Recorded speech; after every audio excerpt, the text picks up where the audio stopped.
مقوله كده شهيره في المجال ان هو بيقول لك يا عم دي دوسه زرار. فاحنا جايين نفهم النهارده ان هي مش دوسه زرار، وان في حاجات كتير قوي قوي قوي قبل موضوع دوسه الزرار دي محتاجين ان احنا ناخد بالنا منها، عشان في الاخر بعد ما ندوس على الزرار نلاقي الفوتج كويسه جدا، او نلاقي الفوتج ناجحه. خلينا نقول عشان كويسه دي حاجه نسبيه. دلوقتي احنا بنتكلم الكونسبت بتاع ما قبل دوسه الزرار، بس عايز اسمع منكم. يعني اكيد انتوا برضو مش عارف انتوا خبرتكم ايه في المجال او قد ايه، بس اكيد انتوا ممكن حتى لو بعيدا عن المجال خالص انتوا ممكن تفكروا كده ايه اللي ممكن يكون قبل دوسه الزرار، وانا هكتب وراكم عشان يعني ايه وما تلاقوش مفيش درجات، يعني في شغل. تمام. اتفضل. ممكن يكون الهدف من المشهد او المشاعر اللي انا محتاج اوصلها قبل اصلا. ايه تاني؟ اتفضل. اظبط السيت اب بتاعي والحاجات اللي هتبقى ظاهره اكتر حاجه. اظبط السيت اب. تمام. ايه تاني؟ اتفضل.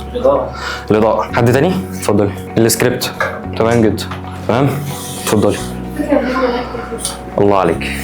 طيب هو كل اللي انتوا قلتوه جميل جدا جدا جدا، بس احنا محتاجين نمسك الخيط زي ما بيقولوا كده من اول، نشد الخيط من طرفه كده. اول خطوه، اول حاجه بنفكر فيها هنعمل ايه اصلا. يعني احنا دلوقتي احنا دوسنا على الزرار، احنا قبل ما ندوس على الزرار بنعمل حاجات كتير جدا، مراحل كتير جدا، بس انا بعملها بناء على ايه؟ هو سيكونس، يعني عباره عن ايه؟